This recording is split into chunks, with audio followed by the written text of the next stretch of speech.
So we're here with Joseph Jaffe, keynote at the Marketing Sherpa Email Summit and author of the new book, Flip the Funnel.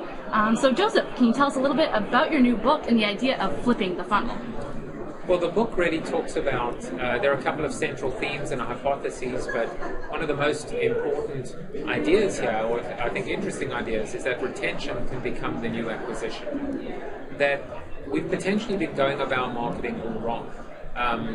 We've been so focused on acquisition and awareness and reach and being able to woo essentially perfect strangers that have no affiliation, no favorable predisposition towards the brand.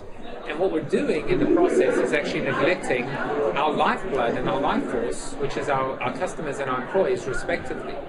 What we need to do is essentially turn it on its head, and instead of ending with the customer purchase, begin with the customer purchase, and then figure out, instead of that funnel getting smaller and smaller and smaller, that funnel can get bigger and bigger and bigger by getting existing customers to come back and spend more money, but also through the power of social media and word of mouth, for them essentially to reach out and to bring in new people into the franchise, into the brand, through credible, through independent, through authentic recommendations, referrals, content creation, etc., etc. And inherent in all of this is this notion that the second hypothesis, which is that customer service absolutely not only could become a key strategic differentiator, but could even become the key strategic differentiator. So a lot of what we're seeing in this whole social media world is that so many of these howlers, these nightmare situations are really about customer service.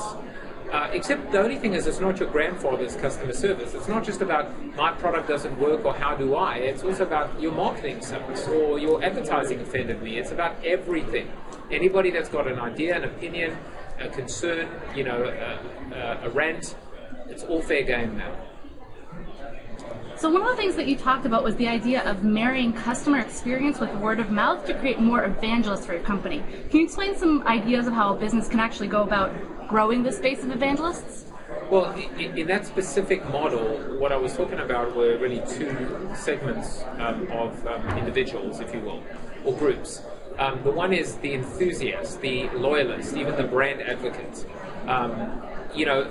Probably typified by the 80-20 rule. 20% of our customers responsible for 80% of our revenue.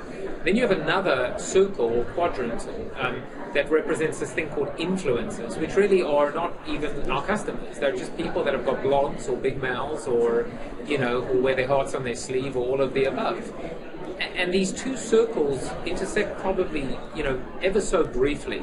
The people that actually buy us and talk about us too. And in this influencer world, it's the 199 rule, which is a very, very small, disproportionate group of people that are responsible for an abundance, disproportionate amount of content creation and buzz and so-called influence. And what I'm saying is, why not actually put tools in the hands of our customers, because they are essentially influencers. We just haven't formalized it or scaled it or empowered them or encouraged them to actually go out and evangelize. So the idea is that, first of all, is on one hand, is stop wasting our time with unaffiliated influencers. Sorry, bloggers out there, but it's actually to focus predominantly on converting or transforming or empowering our existing customers to become not just influencers, they are influencers already, but to give them that megaphone or that platform. And by doing that, the enthusiasts become evangelists or even ambassadors. And that is something that I'm saying, not only create the tools and the means and the incentive and the process, but also create and formalize this to almost create communities, customer-centric branded communities, and specifically ambassador programs. And those are two things that I think every single brand should be thinking about now. You have a lot of great acronyms that you talk about in your book and also in the speech earlier today. One of them is ADIA, it's a customer retention model. Can you tell us a little bit about what those components are? Well, ADIA is in fact the flipped funnel. And the original marketing or sales funnel is also known, the consumer behavior marketing funnel is known as AIDA. Awareness, interest, desire, and action. And I'll talk about what's wrong with that funnel and how to fix that funnel. So if you flip it, quite literally, AIDA becomes ADIA. And that stands for acknowledgement, dialogue, incentivization, and activation.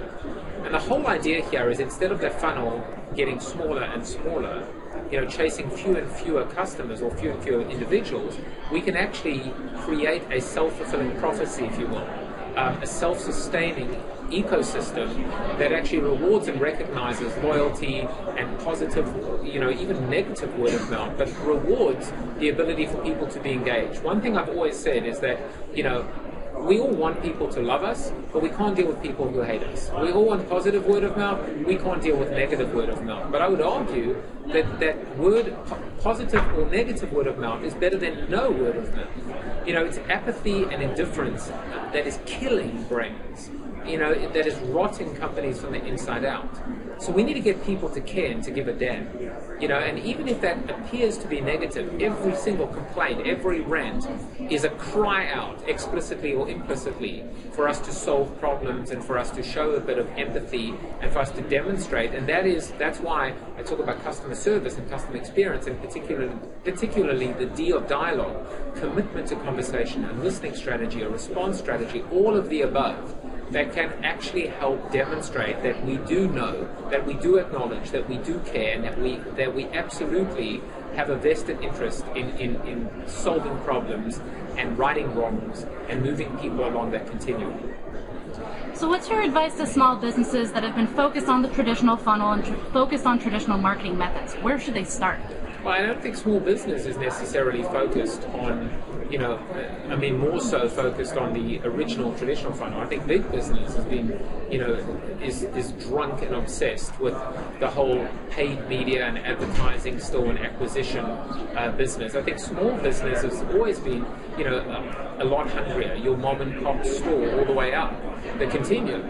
They're the people that wear their brand on their sleeves, literally by wearing shirts or denim shirts that have the brand name on their heart. They're the people that talk up the brand at all times. They're the people that actually take the time to spend with their customers, that demonstrate their passion and their knowledge firsthand. They're the people that I think have the most to gain by just jumping on the bandwagon, by embracing everything from web video to social media, that are able to really, in fact, and they know who their regular customers are. I mean, in some cases, not so much with Starbucks, but generally, if you do go, at our local Barnes & Noble in Westport, Connecticut, I go in there and I order the same, I order a certain Frappuccino product, and they recognize me and they say, oh, you are the husband of, or now it's the father of, and they mention my son who's always there with my wife. So, there is absolutely a lot to gain from the ability for us to actually pay a disproportionate amount of attention to the people that spend a disproportionate amount of business with us. And I think small business and medium-sized business and individuals have absolutely much more to gain, and also this is a no-brainer for them because it is a lot easier to implement on an individual basis. It's a lot harder to implement when there's politics and scale, and legacy and incumbency, bad habits and resistance to change. Great. Thank you so much for speaking with us, and I really look forward to reading the book. You're very welcome.